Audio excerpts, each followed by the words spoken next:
నేను చెప్పి ప్రజల నేను నల్లపరెడ్డి ప్రసన్నని అని చెప్పి నువ్వు చెప్పే ప్రసన్న నేను తరిం కొట్టాడు. ఎవరైతే ఏంటి ప్రజలకి సేవ చేయడానికి నేను 2 కుటుంబాలకి గౌరవం తెచ్చిన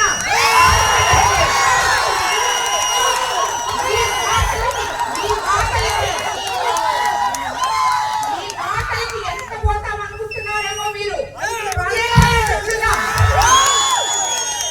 ఇలా మాట్లాడితే వెనకాల వేసేది లేదు, నిన్ను వదిలిపెట్టేది లేదు.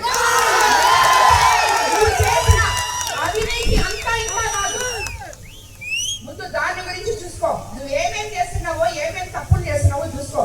నేను అది చేశాను ఇది చేస్తాను, ఏం చేసావు నువ్వు?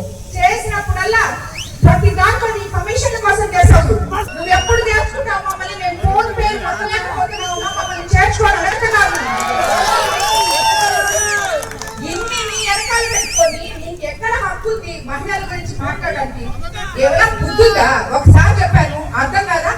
అవును ఏంటి ఇప్పుడు నేను సోమరెడ్డి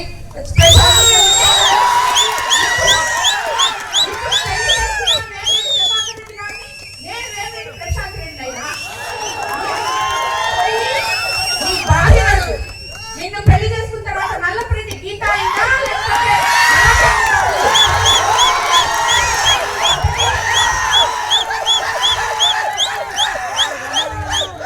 ఇలాంటి చాటా వాటా గాని రాజకీయాలు ఇక్కడ చేయొద్దు. నీ చరిత్ర అయిపోయింది. ప్రసన్నానికి ఇప్పుడే చెప్తున్నా, మళ్ళీ నేను ఈ కోవూరు మహిళలు తరిమితాన్ని కొట్టారు. ఇలాంటి రాజకీయ నాయకుడిని ప్రతి మహిళ ఎదుర్కోవాల్సిన పని ఉంది. మీరందరూ కూడా మహిళలందరూ జాగ్రత్తగా ఉండండి. ఇలాంటి వాళ్ళు మన దరిదాపులకి ఓటడానికి కూడా యాగి మాత్రమే చెప్పి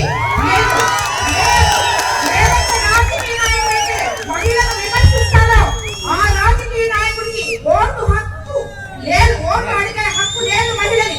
అది గుర్తుపెట్టుకోవాలని చెప్పి నేను తెలియజేస్తున్నాను. మీరందరికీ ఓటు అడగడానికి ఏ మహిళ దగ్గరికి వచ్చినా మీరు తగు సమాధానం చెప్పాలని చెప్పి కూడా నేను తెలియజేసుకుంటున్నాను. అందమైన పెళ్లి, అద్భుతమైన షాపింగ్, శుభమస్తు షాపింగ్ మాల్. సంబరాల పెళ్లి, సంతోషమైన షాపింగ్, శుభమస్తు షాపింగ్ మాల్. ఇంట్లో పెళ్లి అంటే ఆనందం, సంబరం, ఇంకా చాలా షాపింగ్. వధువు పట్టు చీరల నుండి వరుడు శర్వాణీల వరకు, అమ్మా నాన్నల డ్రెస్సుల నుండి పిల్లల ఫ్యాషన్ వరకు, పెళ్లికి కావలసిన ప్రతి ఒక్కరి డ్రెస్సులు ఒకే చోట మన శుభమస్తు షాపింగ్ మాల్ లో. ట్రెడిషనల్ అండ్ మోడర్న్ కలెక్షన్స్, ఇలా మొత్తం ఫ్యామిలీ కోసం. శుభమస్తు shopping mall, VRC centre, Nellore.